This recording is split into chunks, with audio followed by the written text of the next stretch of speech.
In this screencast, you're going to learn all the genetic terminology that you need in order to be able to answer our driving question for this unit. How can siblings look different even though they have the same parents? Make sure that you have your popsicle stick chromosome sheet out and handy. You're also going to need a pencil.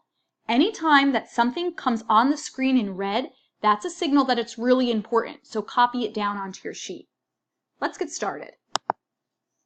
You have this same picture on your note sheet.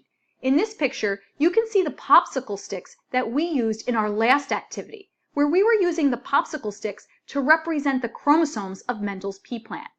If you look at a chromosome, you can see that it's nothing more than tightly coiled DNA. And if we unravel this chromosome, we can get a better look at the DNA.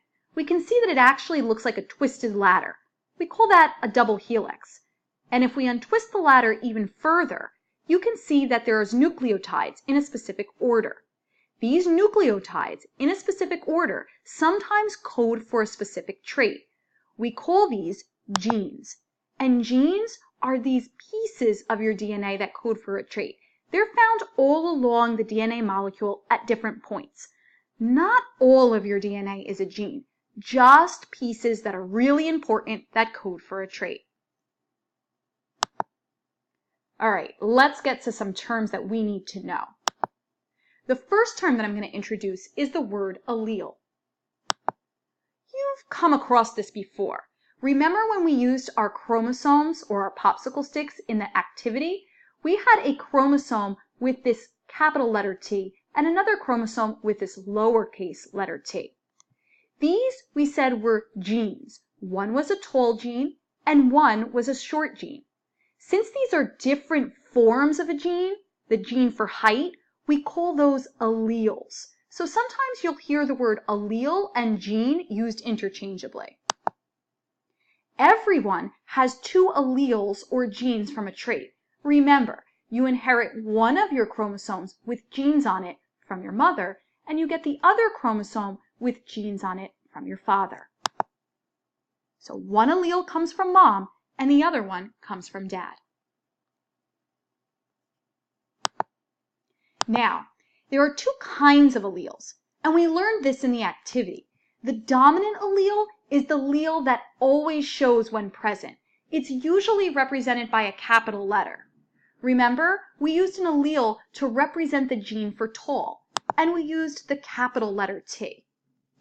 But then sometimes genes or alleles can be recessive. That means when they're in the presence of a dominant one, the recessive allele is hidden. It only shows up if the dominant allele is not present.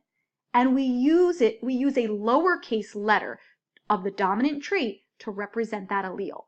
So if the dominant allele is uppercase T for tall, what allele do we use to represent short?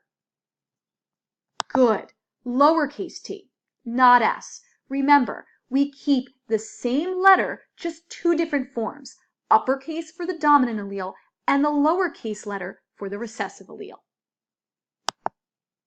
These next two words are pretty easy. You've already seen synonyms for them.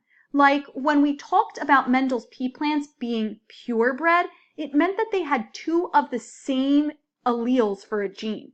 We can also call this homozygous. So the word homozygous and purebred both mean that an organism has two of the same genes.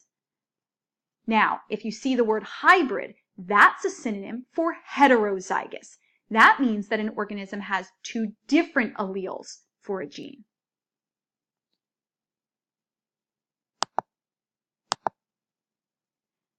Okay, so two more terms to go.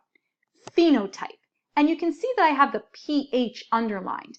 Phenotype is a word that geneticists use when they're trying to tell you what the organism's physical appearance is, or what the organism looks like.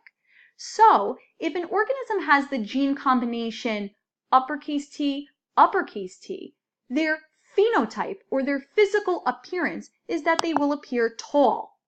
If the organism has one dominant and one recessive gene, then what do they look like? What's their phenotype? You got it, they look tall. And finally, If an organism has two recessive alleles or two recessive genes, what is their phenotype? What is their physical appearance? Yes, it's short. So just remember, phenotype refers to what the organism looks like. The opposite is a genotype. Notice that I have gene underlined in genotype. This is the two alleles or genes that an organism possesses. Think of it like the combination of letters. So, if we say that an organism is tall, it can have two possible gene combinations. One of them could be two dominant alleles, or the other gene combination could be a dominant and a recessive allele. Either way, the organism is going to look tall. And for short, the only possible gene combination is two recessive alleles. Okay, so I think that you have all of these terms. I would take time to review them as you're going to need them in some of our next activities.